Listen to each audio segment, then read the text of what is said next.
have, once again, you've seen them in prior episodes, and now you get to see them here together. I have the pleasure of bringing back my boys from the almighty Florida Memorial baseball team of the 1992 top winning school program. We sent home the number 3 and 2 teams in the nation that year. In NAIA baseball, these are my boys. This is my pitcher, Jorge Cascudo. This is my catcher, Javi Perez. Welcome back to the podcast, boys. They used to put on these talent shows, and anybody that was a student, right? Oh, God. Could sign up.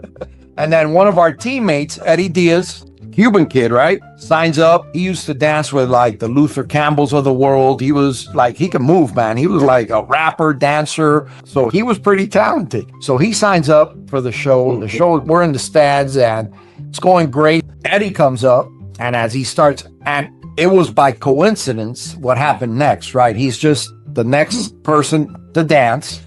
And all of a sudden, lights go off, bang, bang, bam, shots fired, and somebody else kill the white boys. This grabs us, we go down, and we start crawling. And all hell broke loose, man. He cut us out. Got him out safely. Played baseball at Miami High, and I was fortunate enough that my pitching coach, he gave me an opportunity. He said, listen, there's a school that is interested, in baseball players. And during the summer league, we played American Legion ball.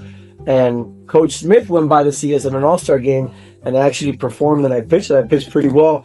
And he saw me and he said, listen, would you like to, go to Florida Memorial? My first instinct was like, for sure. Where? Yeah. How far is it? Where? It's in Miami. There's no way it's in Miami. You're like, aren't we in Miami right now? Florida Memorial is not in Miami. I was like, oh yeah. I was like, oh wow.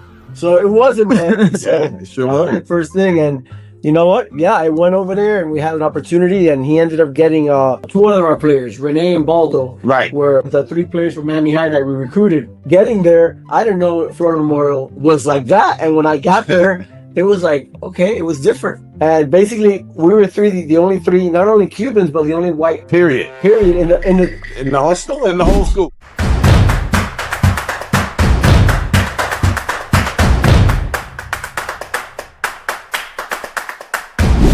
Podcast twins, and we have a huge announcement today. So before we reintroduce Javi and George and Vince tells you his usual stuff, I want to tell you that we have a new slogan for the podcast. We came up with "Let 'em cook," because we're either cooking here, or we're cooking on location, or we're cooking food. Yeah, either way. So that's it. Let 'em cook. It's on the website already. Yeah. So Vince, tell them. So before we get to cooking today, we're going to actually remind you to, this is a great time to reach down and click the subscribe button, and don't forget to hit that bell icon so you can be notified for all the great little ideas that we pop up with and decide we're going to post. Make sure you follow us on Facebook, Instagram, Threads, TikTok, everywhere you can imagine, Spotify, except for the little fruit company yet. We ain't got with them yet, but they're coming. They're going to get on board soon. So other than that, thank you for being here. Thank you for subscribing. And now, just leave us a comment or 2, whether you like us or love us. It don't even matter. Just leave us a comment. But I have, once again, you've seen them in prior episodes, and now you get to see them here together. I have the pleasure of bringing back my boys from the almighty Florida Memorial baseball team of the 1992 top winning school program. We sent home the number 3 and 2 teams in the nation that year. In NAIA baseball, these are my boys. This is my pitcher, Jorge Cascudo. This is my catcher, Javi Perez. Welcome back to the podcast, boys. Appreciate you. Appreciate you for allowing us to be here. And listen. Thank you, Vince, for inviting me back. I didn't think you would invite me back after the last show. Yeah. Well, I mean, that's because you was on your best behavior for the first time in 35 years. So I appreciated that. And, Facts. He decided not to get us canceled for the first time. That is exactly not what Javi does, is protect us from getting canceled. He normally makes sure we get canceled. So, so we appreciate that, man. We got a few more weeks on the air. Thanks a lot. So what are we doing today, Vince? Man, we just here. We about to do what we call chopping it up, man. Because we don't get to see each other very often over the years. Again, like I said, that's been 34 years since we started playing together. It's crazy. That's insane. And so, but we have We the old, man. we have the distinct pleasure of still maintaining friendships after all of these years. So, and I don't think a lot of people that you know could say that they've maintained Very true. a friendship with somebody for that amount of time. And a lot of that happened because of the experiences that you can imagine us having in our. I was 20 years old when I came down here. I just turned 20 like 2 weeks prior. And I get down here to Florida. I am well overdressed. I am dying out there at the airport. I got picked up. I'm coming to play college ball.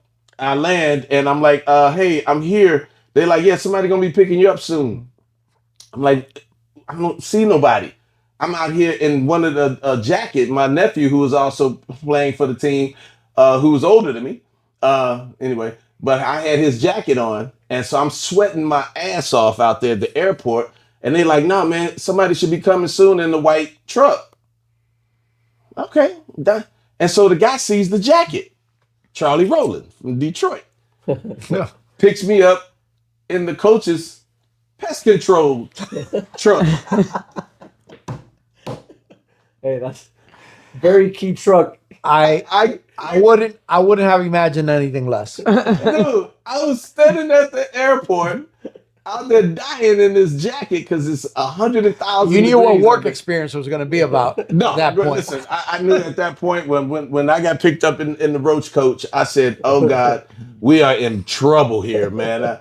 I get pulled all the way into campus. Charlie's just kind of talking to me about what's happening, and I'm like, "They ain't got no van or nothing, bro." He's like, "Nah, man. Coach sent me to pick you up. This is his truck. This is his business." I'm like, I just left. I'm in trouble. Coach fumigated the campus church. Yeah, for me to get a B in religion class. that's called bartering. Yeah, that's called bartering. Yes. So listen, the Roach bus. The Roach Coach bus did a lot of good. Oh my goodness. Definitely. Living on campus, we needed it. Yep. Sometimes, our little friends would come running out and be like, "Coach, give me some of that little white stuff that you." Next thing you know, our room is protected for the semester. So it did serve a purpose. Hey, our field of dreams, our field, we needed some fumigation on some areas too. Yeah. You know? So listen, that was, and oh my God, I pulled up there. So they pulled me in campus the very first day, and I have no idea what I'm doing, by the way. I haven't said nothing to my coach at Jackson State. I'm just down here trying out. Don't know nothing. Pull into the gate, they drive me straight to the field. And I'm like, The dungeon. to the dungeon. And they said, well, you're going to be going over there, and that's where baseball practice is going to be at 2 o'clock. I'm like, okay, cool. They was like, but we need you to come in. And they grabbed me by my hand. And they drugged me over to take a test. I'm like, what kind of test am I doing here? I'm not prepared for nothing. It's like, you got to take a entrance exam. I got 3 semesters in college. I'm a transfer. They made me sit there and take an entry test to get into the school. High academic performance school. That's why. Major. And I pulled up there and I sat there and I guess I bombed the test. You guess? Well, They told you bombed the test. I found out after the fact. So I took the test. Test was over. Boom. Go back over to the dungeon. And we call it the dungeon. We'll get in that in a minute. I was going to ask, but I was waiting. We'll get into that in a minute. We get back over to the dungeon. Hey, look, I know what to do when I get over here. It's baseball. Boom. We go out there. We have a pretty good practice. But then I walk into this field and I see a guy. I'm like, this guy must be amazing. He's dressed in the full New York Mets uniform out here. Which one of these guys was Neither it? one. Oh. Neither one. You laughed like it was one of you guys. I'm just saying. No, We know who he's talking about. All right, go ahead. Go ahead. Sean Waller, he was a senior at the time. He was standing out in left field, literally in a full regalia of the New York Mets. And I said, oh God, man, this guy must be top of the line amazing. Because who else would come to a college practice in a professional uniform. I'm thinking he might be down here just working out for spring training. I don't know. Good thought. Good. It was a good thought. And I come out there and then I go out there doing my little drills, get through with practice, and then I started asking questions. I'm like, man, hey, who is that guy here for spring training or something? They're like, who? I said, the guy with the Mets uniform. Because I know the Mets practice up the road somewhere. They're like, nah, man, he in school here. I'm like, oh, okay. It's starting to really make sense now. What the hell I done walked into?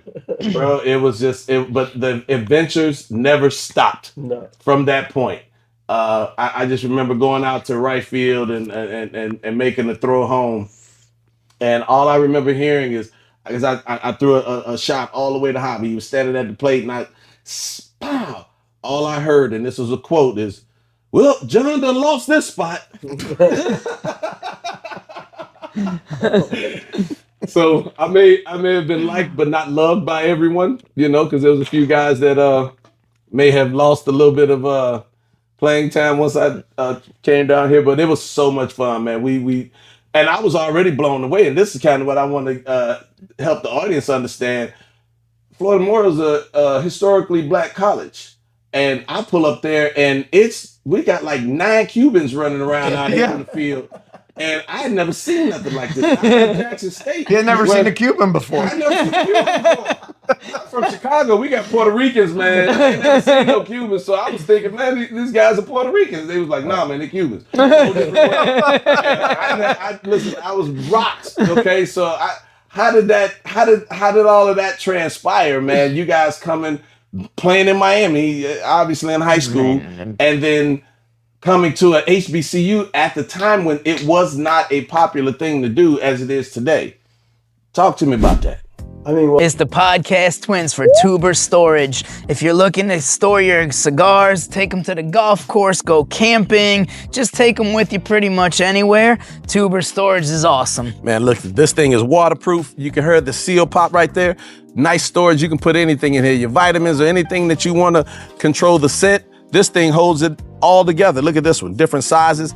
These are amazing products, man. I really think so. And they float. So if you happen to be on the boat that jumps off to the side, you can jump in there and retrieve it. So if you go to tuberstorage.com, enter the code PODCASTTWINS, make sure you put a space in between them. You'll get 15% off and really awesome products. Be like us. Use Tuber. About that. My first year there was an experience. Because you came there first. You came there with the first group. The year before I was the first group. And I was they were the founding members. The founding members, yes, of the Cuban Connection. So, go. I played baseball at Miami High, and I was fortunate enough that my pitching coach, he gave me an opportunity. He said, listen, there's a school that is interested, in baseball players. And during the summer league, we played American Legion ball. And Coach Smith went by to see us in an all-star game, and I actually performed, and I pitched pretty well. And he saw me and he said, listen, would you like to, go to Florida Memorial? My first instinct was like, for sure. Where? Right. How far is it? Where in Florida? And they're like, oh, it's in Miami. There's no way it's in Miami. You're like, aren't we in Miami right now? Florida Memorial is not in Miami. Right, like, oh, yeah. I was like, oh, wow. So it was in Miami. So it sure that was the first thing. And you know what? Yeah, I went over there and we had an opportunity, and he ended up getting 2 other our players, Renee and Baldo, were the 3 players from Miami High that we recruited. And getting there, I didn't know Florida Memorial, was like that. And when I got there, it was like, okay, it was different, you know. And basically, we were the only 3, not only Cubans, but the only white. Period in the whole school. And then I think one guy, John, had Scott. Scott Beelan was. Yeah. They came from Arkansas. Yeah. So we had 4. So you had 3 Cubans and a real Arkansas redneck wild boy. Yes. Listen, dude, that was just the beginning. Oh my goodness. Did he look like Darren Dalton, or like that's how I picture him in my head? He was tall, thin, skinny. Oh, okay. But from the woods, these boys are from the woods of Arkansas. Hunters. Okay. They real hunters. So more like Randy Johnson without the mullet. Closer. I'm closer. Well, in that ballpark, maybe. All right, he's forget tall it. and It skinny. don't matter. All right. Yeah, I could probably point some. dude on And the John street. Coleman was just another different Just a guy. whole Yes, whole different different. guy, man. Again, country boy from Arkansas Right. out there. Oh man, don't mess with my girl. And listen, His brother was actually an NFL player. Monty Coleman, yeah, the Redskins. okay. He was. Monty Coleman was a beast. We don't get in trouble for calling them the Redskins still, right? That's over. But they was the during Redskins. that Ever- time, That's, they were to the me, they're Redskins. always a No, Redskins. No, but Redskins. ever since the Redskins sued the NFL, Yeah. like it's okay Well, now, right? well, it's I'm just not, but checking. Again, well, I got a whole story behind the that, but we'll Indians? get in there. Yeah, I'm just okay. kidding. I don't get in They're trouble for commanders anything. I now. say whatever I Okay, want. yeah, we command. You know, they're the communists. I thought Yeah. they were the Yeah, Red yeah, they're the Washington Indians. communists. So we're back on campus now. Indians. So we got you, Renee, and Baldo. Baldo's a whole different space alien all by himself. Completely different space alien. Probably one of the two people that I know that could pitch every day and never have arm pain.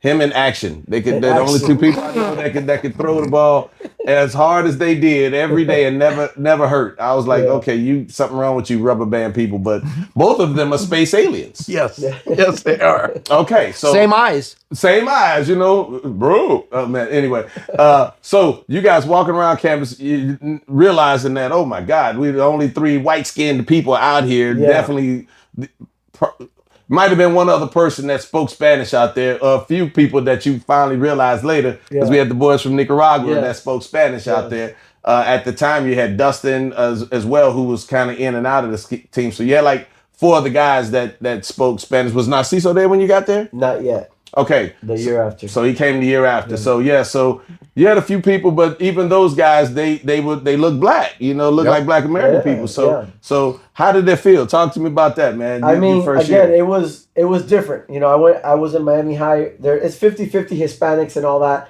but I mean, it was just a different culture. But I didn't care. I was there to play baseball. That was the most important part. Right. And I'm used to being in teams that were successful during that time.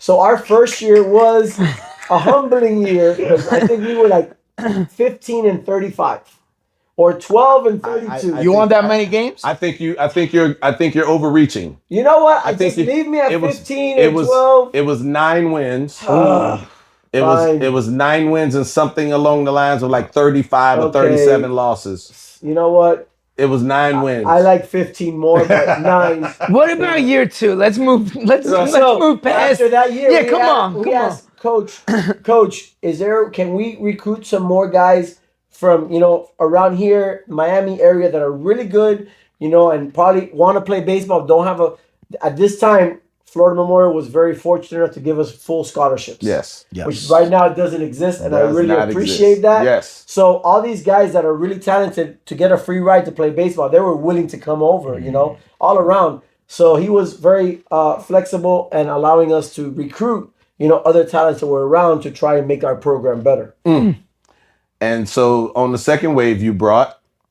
So second wave, we brought a couple more players. we went from, this was 89-90, spring No, 90. 1991. So that 90-91, you're right. So now it's 90-91. So now we're going into the fall of 91. Who came in new in the fall of 91? Well, So at 90 in spring of I was at that time I was a freshman at Jackson State. Right. So I was not even thinking. I never even knew where my nephew was playing ball. I just knew he was somewhere in Florida.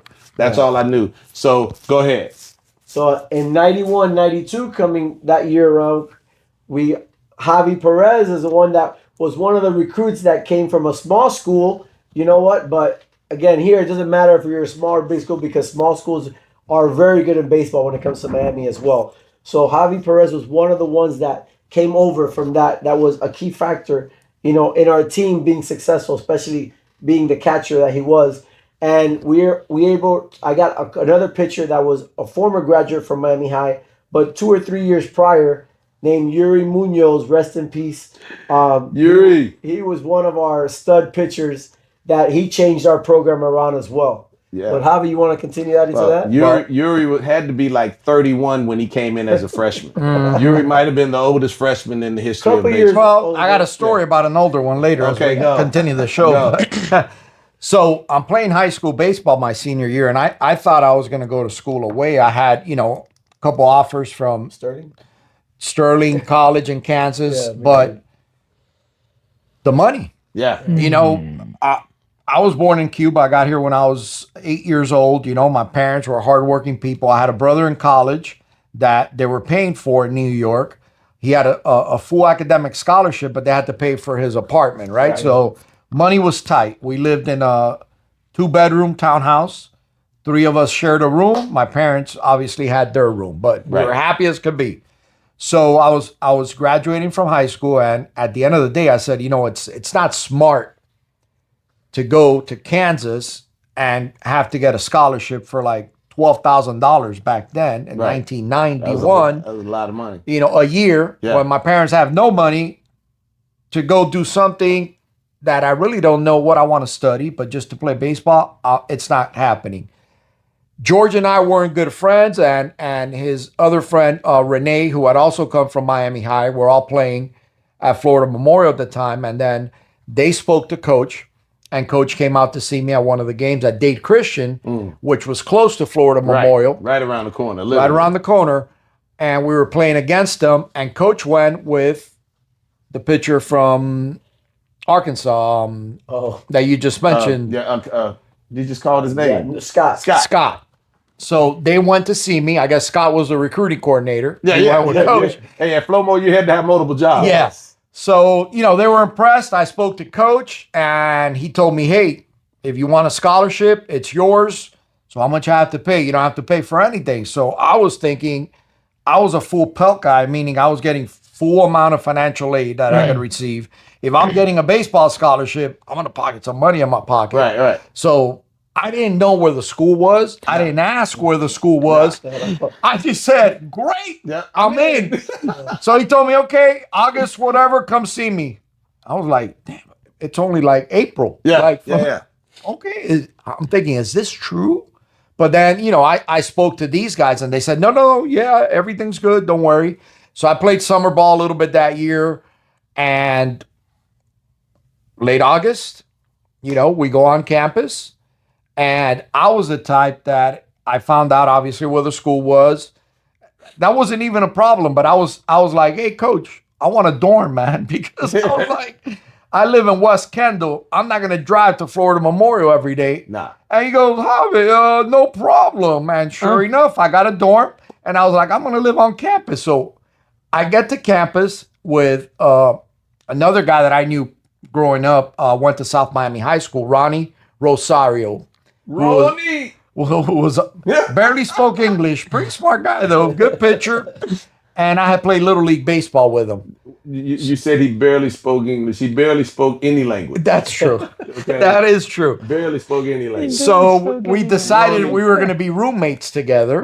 And we got a dorm on campus. We moved in. And listen, man, we went out every night to campus, and we hung out at the frat parties, the dance shows, and everybody would look at us like, these boys must be crazy. Yeah. Like, you're going to get shot. Which was not a faraway possibility at that point in time. But, you know, right away, we had a dorm at Duo Hall, right? That was our dorm. And the second floor was all athletes, all baseball players. Basketball on that side, baseball on this side. Right off the bat, man, it's like, it don't matter where they're from, what color they're at. You know, we're all baseball players. We're all family. Right off the bat, it was like, we're cool, we're friends, and we're going to hang out together. So the experience right off the bat for me was extremely positive, you know, and I was happy. Yeah. Well, I mean, and so that was in the fall. That was in the fall, right? Even before you got there. I got there, man. So, you know, that was an amazing situation. So by the time I started hearing, because again, they cued me in slow. They didn't, just like you. You had no idea where you was going. You was just like, okay, cool. So me and my coach, we started bumping heads a little bit, and I got to the point where I realized he's the boss. I'm never gonna play here. I got to go somewhere where I can go and be successful. And I tried to go to a couple different spots, and turns out that coaching network was very strong. So the people who was recruiting me before was like, man, I can't touch you now, man. You know, you done bumped heads with my boy. And I'm like, okay, cool. That's not good. And so then I happened to get a call from my nephew, Jeff, who was the first baseman on the squad. And I told him what was happening, and he was like, "Hey, man, you know what, man? We're about 2 players away from being really good." He said, "We just got a whole influx of new guys that came in, and man, they can really play." He was like, "Man, if you come down here, we could be good." Obviously, he know how I played, and so I was like, "Cool, man. Let's set it up." This is right before Christmas break. I go home. My dad buys me a plane ticket, and of course, I get picked up in the Roach coach, come down there and pull up. But that's how that transition happened. Now they had been there 2 or 3 months. He'd been there a year and 3 months, and so it was wild. So now I think we had, like I said, at that point, 8 or 9 Cuban players at that time.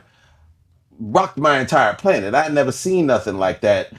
Coming from the Midwest, when you traveled, it was just white kids, blonde hair, blue eyed kids out here. I never seen that before. Then you go to this one school, it was all Mexicans, where that was hilarious. I could say some real funny stories, but I'm not. But yeah, so I never come down here. Now they're on my squad, and I'm like, man. So now I'm sitting back watching them. Of course, I got this professional guy with this New York Mets uniform over here. I'm thinking, man, I got to really bust my ass to make it out here. But I knew Jeff, I knew Guyton, and I knew Jackson, actually. So I had 3 guys from Chicago that I had been playing ball with. They were all older than me, but I was playing adult ball, so they already seen me compete against older men. They were like 15 years older than you. At least it felt like.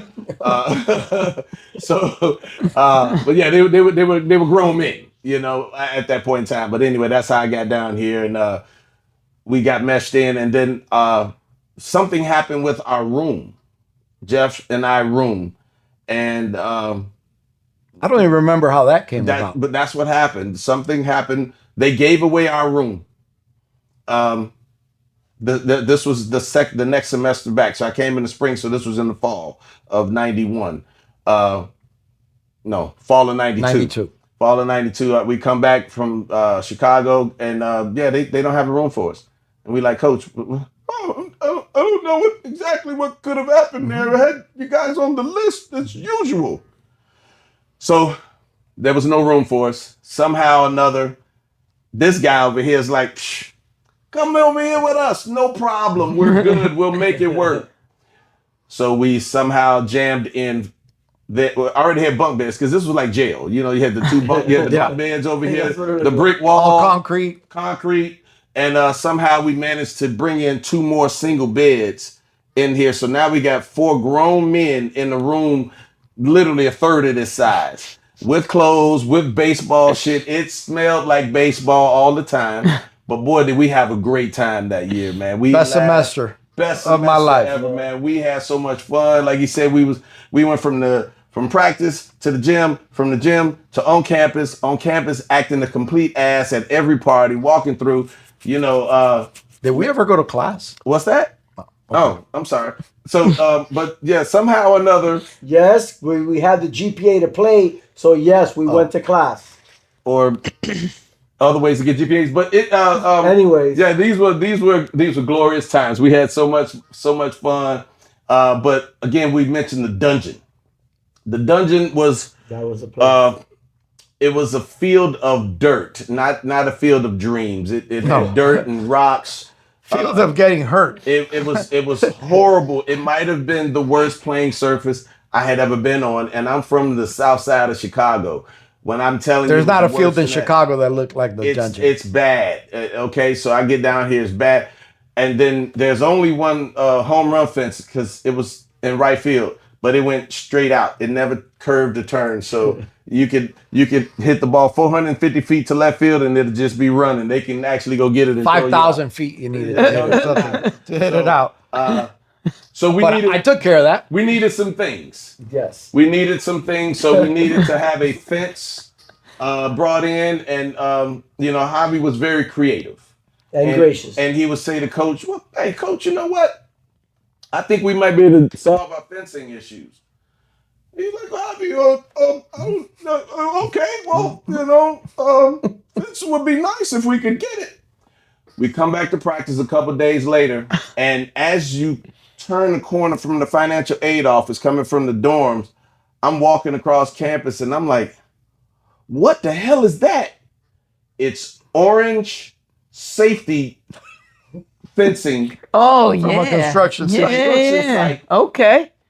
from the left field line all the way to deep right center field. We call that Miami ingenuity. Bro, let me tell you. I made it happen. They had the spikes in the ground, the whole 9 yards. Did he solve the problem? He's a problem solver. There you have Listen, it. we had a guy on the team, Hector Rodriguez, had just transferred from Miami-Dade College. Superstar. Best player I've ever seen in my life. Superstar. I'm talking about this guy would have been at University of Miami, but he was from Puerto Rico and didn't have the classes that he needed to be able to qualify. But Florida Memorial took everybody. So, All right. and we needed this guy to hit home runs because every ball he hit was going to be over the fence if we had a fence. You had a fence. So I said, I'm going to fix that problem. 325 yards down left field line, all the way out there with the curve. The best part, though, was the first time we had that fence at a home game. Oh yeah. And the umpire showed up and was like, What's that? what the hell is going on out here? I was like, hey, man, that's the fence, bro. Hey, man, this is it. Ooh, this is our real home But you know run what fence. the best part of that field was?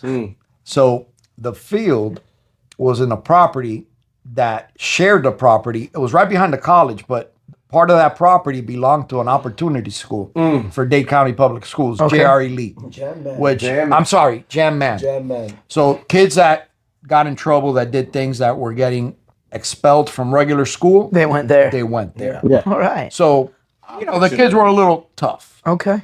So whenever we were playing the Coast Guard Academy, teams from, you know, up north that would come play us, these kids were still in class while we were playing games because this was, a lot of these guys were coming during spring break, so they would play us like at 1 o'clock in the afternoon, things like that. So the teachers will let them come out, watch the game. And since the field really didn't have a lot of grass, there was a lot of rocks everywhere. Yeah. So all these kids would pick up rocks. And when the other team was out on the field, it was just like boom, boom, boom, boom. We were thinking of recruiting some of them because they have pretty good arms. Talk about home field advantage. Oh man, like that was like the true home field advantage. And they'd be out there, hey, white boy, hey, white boy. Yeah, I mean these are like fourth graders out there screaming. It was amazing, but they were those kids were tough. The funniest. Oh, here we go. Now we get to the stories. Go ahead. When Javi stops laughing, Our he's gonna tell dugouts some didn't shit. have roofs. No roof on the dugout. So these other teams are complaining because imagine these guys are Anglo, man. Oh, super you're out there white, cooking. at 12 o'clock in the afternoon. No cover. They planted a tree in front of the dugout with a lot of shade. Oh god. A tree on the field. Not a tarp, not a covering. A A tree. Yeah. The dungeon, baby. I've never That's why seen they call it the dungeon. We used to have to rent Miami-Dade College's field to be able to play big games and stuff because nobody would come play us at our They field. wouldn't come to the dungeon.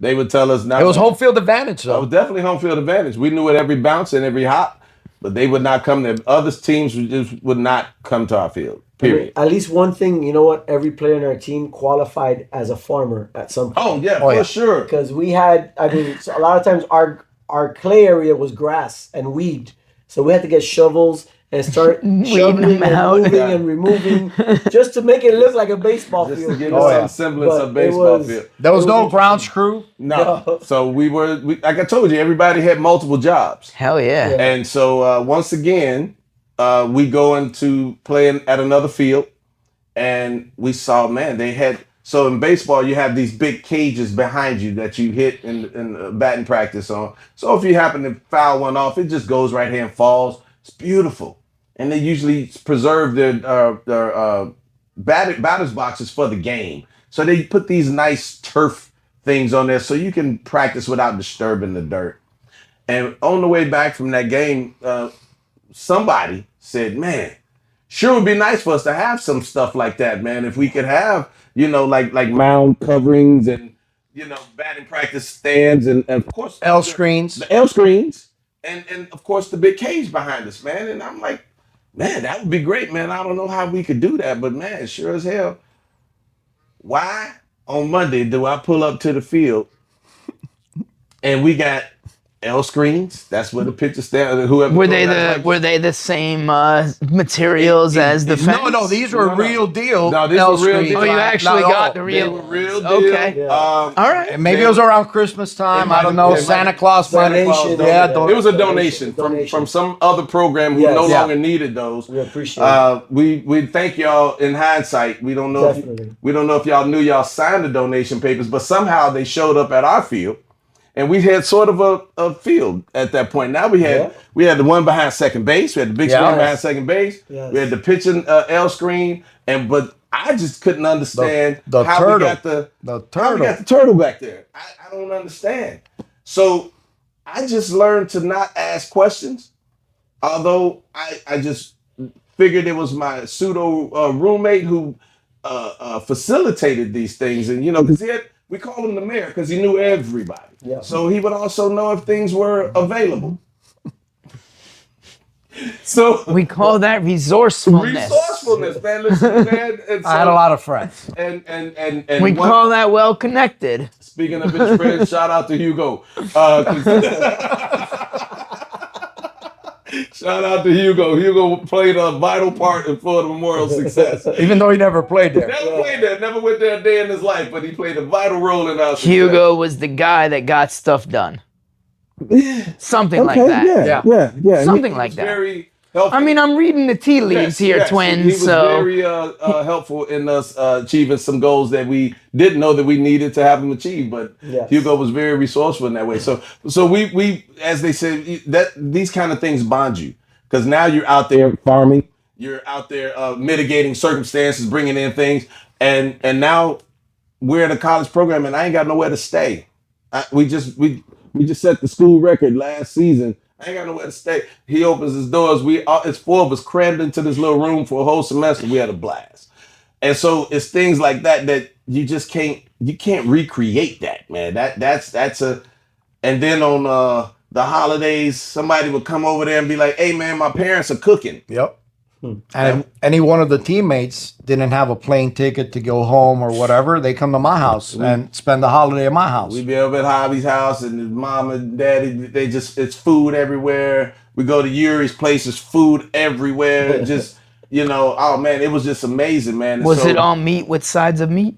Not at that time. Not but at that It was a time. lot of pork. Yep. And a lot of yuca. A lot of rice and beans. A lot of yuca. I didn't know what a yuca was. Okay. Yeah. Remember, I'm from Chicago. You were man. cooking the whole pigs? Yeah. Oh yeah, whole pig's man, done, that's man. so Listen, good. it was. Oh, yeah.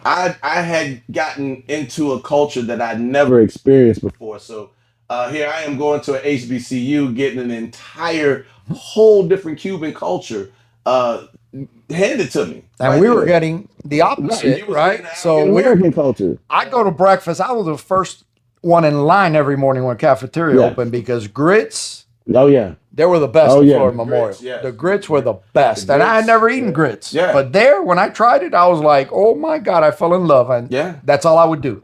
No, for me was the corned beef hash. Oh, yeah. Corned beef hash Corned until beef hash, Florida man. Memorial. Yeah. And that was it. It was amazing. That You was could it. get greens, you could get all, man, listen, it was, like I said, it was a good for us as players. Yep. Now, the negative side to it is because it was not a widespread thing as it is today.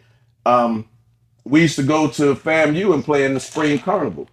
And we showed up at the spring. Now, spring carnival is with all of the schools from the HBCU district, all around from South Carolina, North Carolina, all the way through Florida, Georgia. And we play this massive tournament. So it's all these black kids and Flomo. Yep. Okay. Like, And we literally are half and half because we had like 24 guys. We had like 9 Cubans, and a Puerto Rican and a Dominican. Yep. So Foca. and Foca. and Foca, he's all by himself. So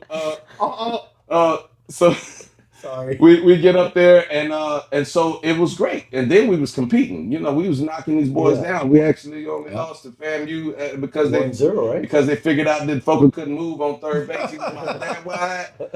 And he was slow, and they started butting on him, and they scored on us 1-0, man. Yuri pitched the game of his life. Yep. But anyway, by the third year, the coaches got together and was like, "That we don't want that." Mm-hmm. And they literally, by the time we were seniors, they pushed us out of the tournament. We were no longer invited because they was saying this is a black tournament. This is a celebration of the HBCUs in this tournament. And because we were probably 40% Hispanic at that point, they pushed us out. And so that was the negative side. But then you turn around in today's world, they're probably 75% Hispanic Yeah. on all the HBCU teams in the country because the black kids went to play football and basketball. They just don't play baseball. And the good ones are getting drafted. And you know what, Vince? I've always said, man, and I even after college, I started teaching. I coached for about 12 years. I coached at the college level, high school. I coached in the Cape Cod Summer League. So I coached really good talent. But I always said, if the African American kids dedicated their time to playing baseball, incredible. there wouldn't be anybody better than them. Incredible. Well, I said that when I finally retired the fire department, I'm going to go and steal all the little football players and I'm going to give them lessons. Myself, I'm just going to train me up a little squad. And because You'll be unbeatable. It will be incredible because I got a couple kids that went to the NFL. I gave them a bat. They were in 8th grade. And I just took them in as I was throwing batting practice with my son. Y'all get this bat. I mean, the sound that they were making with the bat, the actual, because football speed is just a different transition to the coming on the baseball field. So yeah, I agree with you. I mean, but again, it's just tough because a lot of the inner cities, they don't have anybody there to teach them the game. It's And the not a facilities. culture. The facilities are horrible, but there's nobody there to teach the game. You can't just have 1 or 2 guys and go out there and become a baseball player. You need a whole bunch of people. So that's the sad part. And really, I'm not very pleased with the way the MLB with that RBI program, it failed in the cities, in most of these cities, because but the way they distributed the money. Well, and here we go again. You look at a lot of the teams and they're not helping the inner city kids. That's my point. Because they gave the money to the existing programs, kind of like the trickle down effect program. Now all they did was build travel teams Because they wanted to win. and made Instead of winners. develop They didn't players. develop no players with that, and that pissed me off. And now again, but now that's why you're going to see. Well, not going to see. You do see all of these other countries that have these MLB backed programs because those kids ain't got nothing else to do. It's either get off the island and go play baseball or work the sugarcane fields, man. So. But and also too, baseball can sign those kids at 15 years old. 15 years old, put them in an academy, and then those kids at 15 in an academy, eating 3 meals a day, and getting clothing and AC and the training. They're living like kings from wherever they're coming from. Exactly. So they got motivation, and they can sign them cheap. You can't sign a good kid here cheap. So it makes sense for them. They made a business move to go away from our homegrown product by supporting that. So anyway, that's a whole different ball game. USA, but you guys were really pioneers in the way the HBCU game is being played today. So you got to watch it, man. Go during the All-Star break. Ken Griffey Jr. puts on the HBCU Classic now during that time period, and it's probably at least 30% Hispanics out there, and I watch it every year, and I'm like, we started that shit. We started that, And it was amazing, man. But I think that it was good, man. We definitely had more fun than we should have. Yeah. Man, and we all got careers out of it. Yeah. We met lifelong friends. Yeah. And we did something productive. And a lot of us have stayed, in contact with each other. We're still friends. Our kids know each other, and it's been a win-win, man. Absolutely. So which one of you two guys wants to go first on telling a Vince Bell story? Because we're not letting you out of here without a Vince Bell. I need a minimum of one each from you guys. To be honest, you need more time. If he's gonna tell you stories, I could give you more. I will stay here. Listen, man. I will stay here. I'm only going to say one. Okay. All right. Okay. Go ahead. Talent show at Florida Memorial. So Lights out. think about this. They used to put on these talent shows, and anybody that was a student, right, could sign up. And then one of our teammates, Eddie Diaz, Cuban kid, right, signs up. he used to dance with like the Luther Campbells of the world. He was like, he could move, man. He was like a rapper, dancer. So he was pretty talented. So he signs up for the show. The show, we're in the stands and it's going great. Vince signs up for the show? No. It's for one of the sororities called the Delta Sigma Thetas. It was called you won this talent show. You became Mr. Delta Flame, and you escorted them back to Cotillion. But so it was a big deal. Yeah, it was a big deal. So Eddie comes up, and as he starts, and it was by coincidence what happened next, right? He's just the next person to dance, and all of a sudden, lights go off. These were his guys took us to that place, right? To this show. Lights go off. Bang, bam, bam. Shots fired. And somebody else killed the white boys. Vince grabs us. We go down and we start crawling. And crawling. Oh, my God. And all hell broke loose, man. All hell broke loose. And those were his people. Allegedly. Oh, boy. Yeah. All right. I got him out. He got us out. Got him out safely. So there's your hero story then. Yeah. Okay. Yeah. Okay. I forgot about that. Remember that? Yeah. He don't forget now with that smile on his face. I tell you, I used to frighten George on the field if I struck out. George would just go hide because I would be a little hot-headed if I struck out. You? No.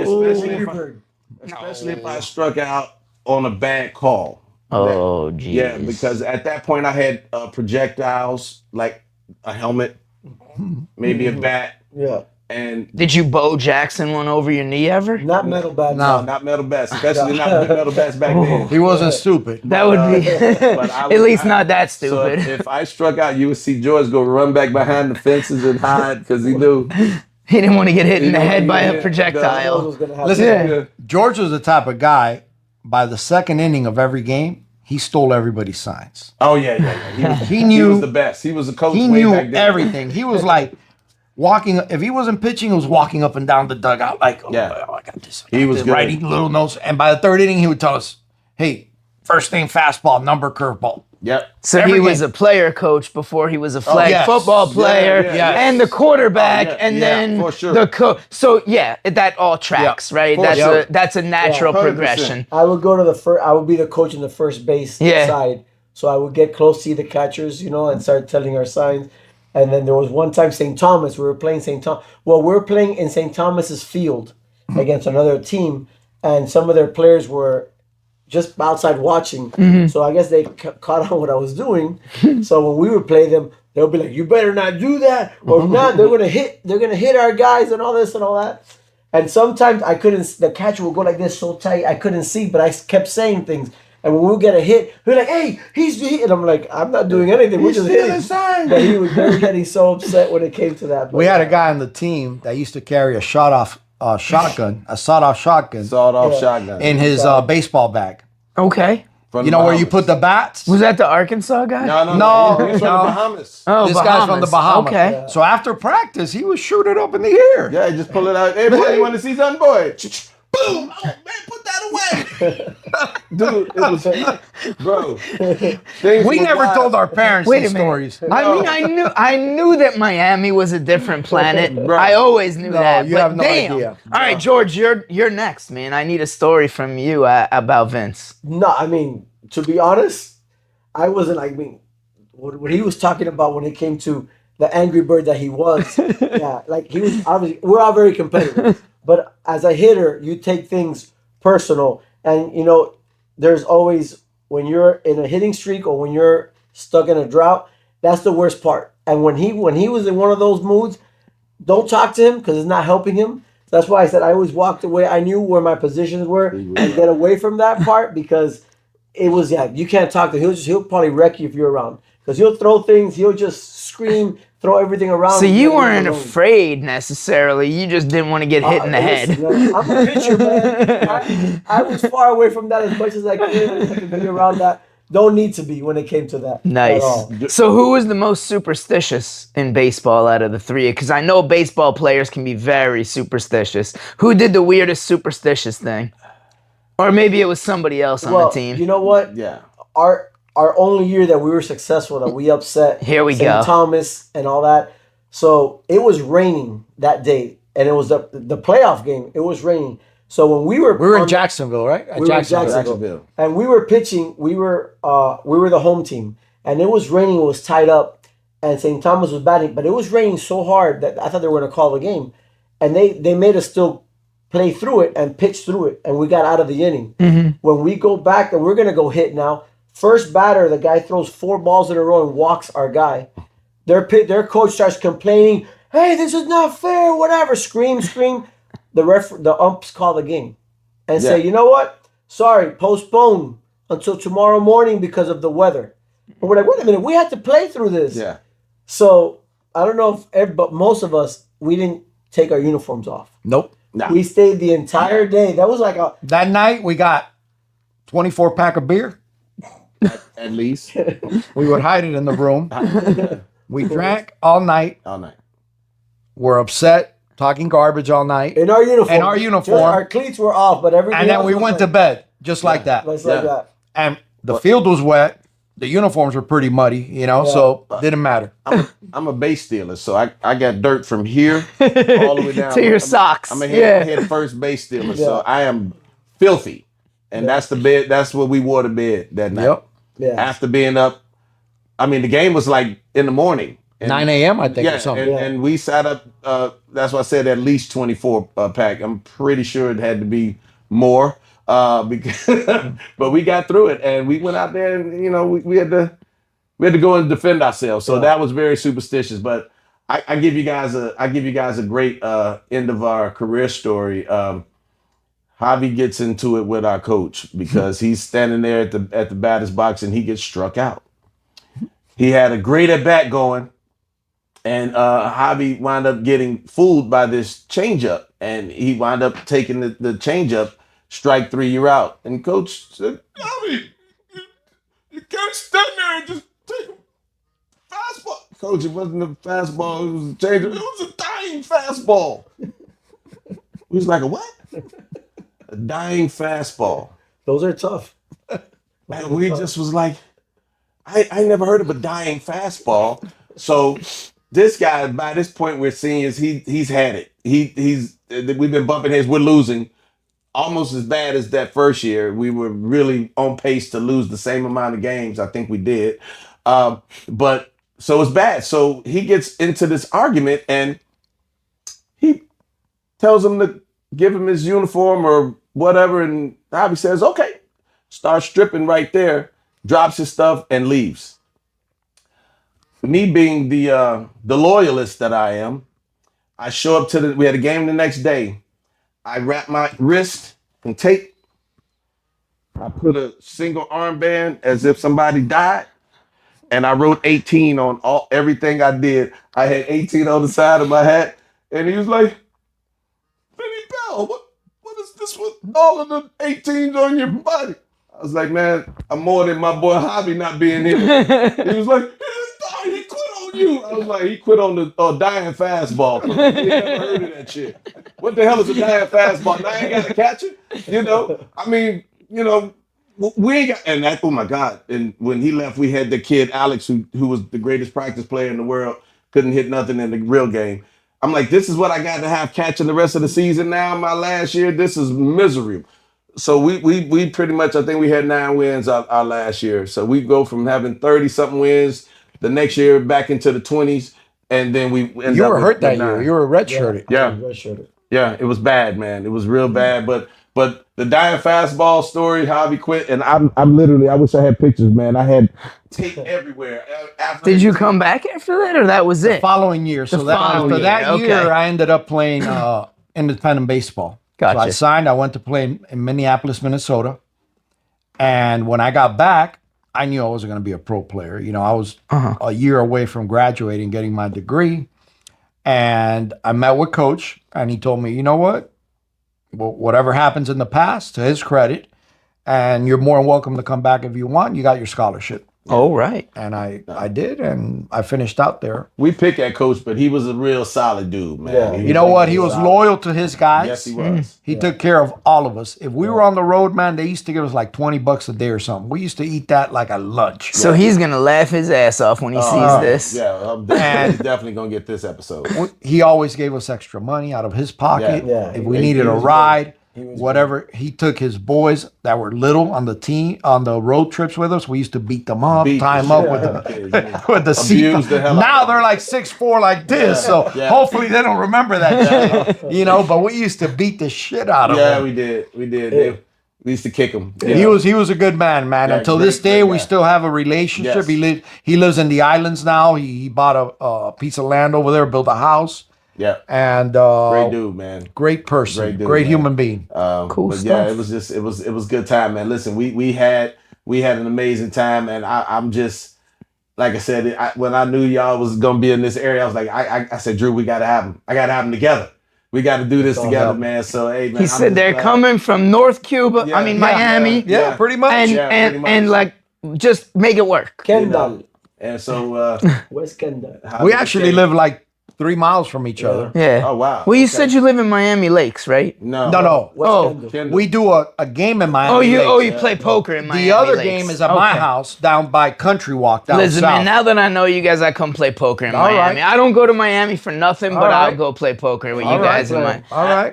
When they cooking, that's when we. I thought that was implied. Yeah, I bring when something it's- like yeah. cigars and booze, and Yeah. the food is already there. That's Yeah, the way cigars it are usually. always there. Oh, Yeah. there we So. go. All right, boys. you know. Hey, listen, man. First of all, again, thank you all out there for subscribing ahead of time, and hey, and just for listening to us throw some more war stories around from the college baseball years, man. I got my boys right here. I got Jorge Cascudo. I got Javi Perez, and of course, I got my twin brother over there, Mr. D. Alberto. And on our behalf, I want to say thank y'all for listening and absorbing us talking some shit. Yeah, from Yeah, Vince a lot of Bell shit. over there. A lot of fun. Great memories. George, Javi, it's great to have you both back on the show. Appreciate you both. Thank you. And Podcast Twins are out. Don't forget to go to our website, podcasttwins.com. Peace.